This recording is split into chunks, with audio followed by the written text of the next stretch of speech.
Hello, and welcome back to How I Mother. This is the first real episode of the podcast. The first one that I recorded was kind of just the introduction to the podcast, but this is the first real episode, and it is called How I Survive Being a Stay-at-Home Mother. So, just to give you a little bit of background, I had my first son in December of 2013, and that's when I became a stay-at-home mom. Before that, I had always known that I wanted to be a mother and that I had wanted to stay home with my kids. From the time that I was very little, I knew that I wanted to be a teacher. I knew that I liked working with children. I knew that I wanted to be a mom to a lot of kids. And so it was something that was always in the back of my head. I ended up being a lifeguard and a swim coach and a swim lessons instructor. I was a nanny, a babysitter for, 10, 15 years. And then when we got married, we had the conversation that one of us would stay at home, and that because that was something that I had always wanted to do and Greg's job would be able to provide that for us, I was the one who started staying home. So when I had my son at the end of 2013, that's when I became a full-time stay-at-home mom. And I was really excited about it. It was something that I had always wanted to do, and I was really looking forward to the benefits of that. I did have a little bit of a traumatic birth with my son. I was a few minutes away from an emergency C-section, which, I think it was kind of typical for a first birth. You don't really go in really knowing what to expect, but we can delve into that on another episode, I guess. But my point is my stay-at-home mom life started off a little bit rocky. I had probably more postpartum depression than I realized because I had never obviously experienced delivering a baby. And I was just new to mothering. I think I expected it to be more like babysitting, but, I knew a lot about kids, but I didn't know what it was like to not be able to watch a kid for a few hours and then walk away when you needed to. Greg, my husband at the time, was working long hours, 50, 60, 65-hour work weeks. Some nights he was gone until 11 or 11:30 at night. So a lot of the responsibility fell solely on me, which was okay for the time being, but it made it very, very challenging on top of already having some postpartum depression. So I had to overcome that. Landon and I had some trouble nursing right from the beginning. So we had lactation consultant appointments. It was just challenging with pumping and bottle feeding and trying to nurse and being up every couple hours with him. And again, we were new parents. We didn't really know what to expect or what that would look like. So the beginning of my stay-at-home mom journey was not as seamless, I guess, as I thought it would be. The other thing that really stuck out to me about being a stay-at-home parent, which I think sounds silly to say because you're with little people all day long. You're busy. You're always doing something.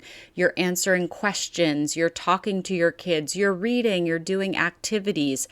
But it's also extremely lonely. And it's a weird dichotomy kind of, because you think to yourself, well, how can I be lonely? I have little people around me. I have so much to do. But inside, mentally, as an adult person, you feel lonely and kind of crave your quote unquote old life. Not that you obviously want to not be in the situation that you are, but just it's a big transition from having the freedoms that you did, having adult conversations, using your brain in a different way, to now being, this little person's, person that they rely on all the time. So I was really surprised at how lonely I was, even though I was busy. I remember there were days where I didn't know what to do. My sister was working full time here where I live. My parents didn't live in the city. I didn't really know any other moms, stay at home moms at the time. And I remember a few days I would literally take Landon to Greg's work and we would just sit there with him for hours. He was an infant at the time, so I would stroll him around a little bit. Greg would hold him, I would hold him, and then we would, maybe go for a walk, but I just didn't really know what to do with myself. So the adjustment to that life was tricky. It was a little bit harder than I thought it would be. So now that I've been staying at home for 7.5 years, I can see what helped me immensely and what things I can still continue to do better as a stay-at-home mom, and advice that I would have for other people. So one of the most crucial, important things that I did was I found a community for myself and for Landon when he was little. When he was about 9 or 10 months old, I found a local moms group. And that was, at the time, my complete lifesaver. I met other moms my age. I met other kids that were Landon's age or close to his age. We had play dates. We got to know the area. We went to all different playgrounds and museums and places that I probably never would have known about had I not been a part of that group. Some of those moms are still some of my very, very close friends to this day. I don't need that community in that way anymore. I still obviously need mom connections and other families that have kids the same age, but it was my lifeline when I was at home alone with Landon for 9, 10, 11 hours by myself a day. It was so important to have people around me who were going through the same thing that I was. So I encourage you to find a community of people who are in a similar journey so that you have people that you can rely on, talk to, vent to, ask questions to, and relate to. Another thing that we are, I would say, fairly good at that has really helped us over the years is to set some kind of schedule each day. It can kind of feel a little bit chaotic when there isn't a schedule, when your kids aren't in preschool or regular school yet. It can feel kind of chaotic if you don't have a schedule. You just get up and you're looking ahead at this full day thinking, oh my gosh, what am I going to do for the next 9 or 10 hours? But it really helped for me and for Landon to sit down and kind of talk with him a little bit. Once he was old enough to understand, we're going to have breakfast and then we're going to go for a walk and then we're going to have a snack and then we're going to go do this activity and then we're going to have nap time. And my kids still to this day will say, well, what are we doing this morning? What are we doing after lunch? They like the predictability of a routine, of a schedule. And it helped me to get through the days. It helped us have goals throughout the day, and it helped us just stay on track and a little bit more focused, which I think just helps everybody because there's not as many unknowns to the day. So that really helped. Another thing that I would encourage you to do, or that has helped me, is to really communicate to your spouse or your partner what it is that you need from them. I think sometimes when I was starting out as a stay-at-home mom, I would expect Greg to know all these things that I had done throughout the day. And when he walked in the door, don't you know that I need you to do this, this, this, and this? And he would say, I'm not a mind reader. I don't know what it is that you need me to do. So I have gotten much better at communicating with him of, it's been a really long day. I would like to just have a few minutes to myself when you get home, or when you get home tonight, can you do these 3 things for the house? Or on the weekend, I need you to take care of these 5 things. Communicating what I need here at home, because he's not here to see all of that stuff and to know what I need, has been really, really helpful and has gotten better over the years. Another thing is, I think that we're in this culture right now of beautiful Instagram pictures and all these things that make people feel like you have to have it all together all the time and be doing all the things. And that can feel really overwhelming. I think sometimes there's this mentality that you have to prove yourself as a stay-at-home mom and, have these Pinterest-worthy playrooms and houses and all these things. And I think it's easy to lose sight of why we're at home and what we're really doing. So my advice, I guess, is to don't feel like you need to do it all. Do what you enjoy doing, what's good for your family and your kids, and let the rest just kind of fall if you can. So if you like doing lots of arts and crafts with your kids, great. If you don't, do it once in a blue moon, or ask a friend to do something with your kids and you maybe do something else with their kids that you like to do. But don't feel like you have to do it all and do it beautifully and perfectly all the time. There will be some days where you just have to survive. You just have to get through the day and make it into the end of that day. And that's okay. If there are some days where your kids watch too much TV or too much iPad or whatever, it's okay. Hopefully you used that time to paint your nails and do a face mask or something for yourself. And the next day, go ahead, take them outside and play, and you can make up for a little bit of that time, but don't feel guilt over it. There are just some seasons of life where, and especially I think this year with the pandemic and everything, more than ever, a lot of us are just barely hanging on and surviving the best that we can.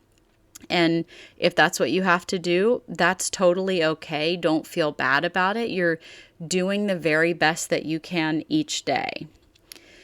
2 things that I think that I could do better and that I'm still working on as a stay-at-home mom is I'm trying to find more hobbies for myself. I feel like, especially as I had more children, I really lost myself as I got deeper into motherhood. So when Landon was just 2 years old, my daughter Riley was born.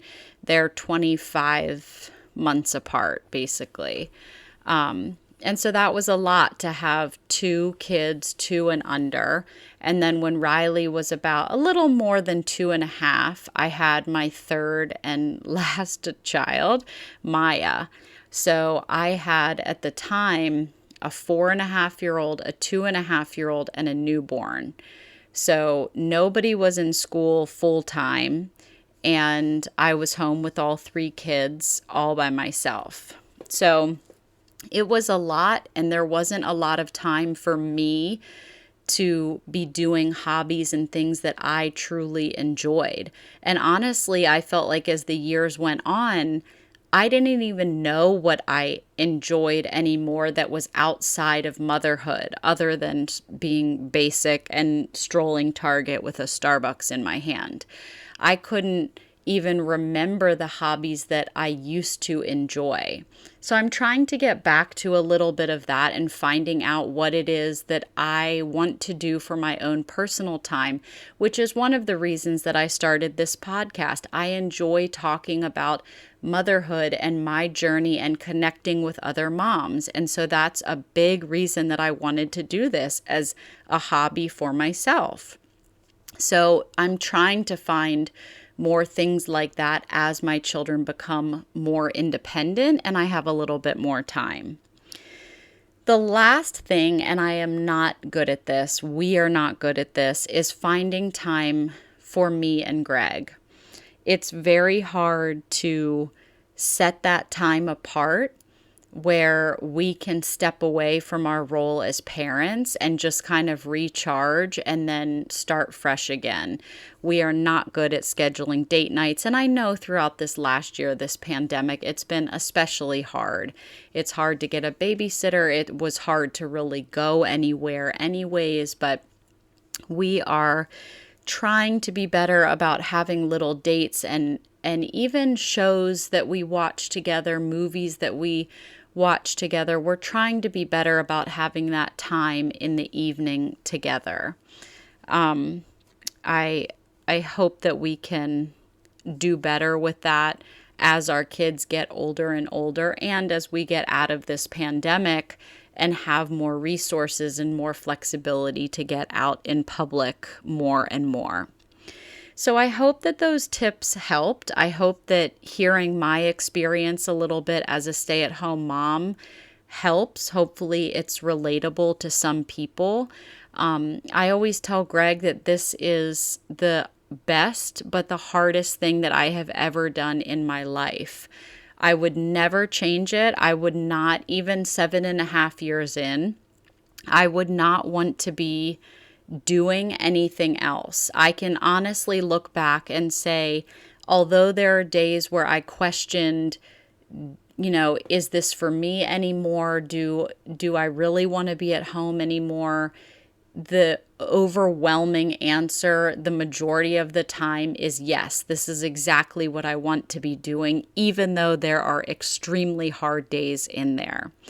So I wouldn't change it. I truly wouldn't. It has been the best experience. I've created so many wonderful memories with my kids in the days that I've been with them, but it is hard. It's lonely. It's exhausting. It's a different kind of mental load, and there are a lot of challenges that come with it. So I hope this resonated with some of you, and I hope that some of the tips helped as well. So I look forward to talking to you for the next episode of How I Mother. See you later.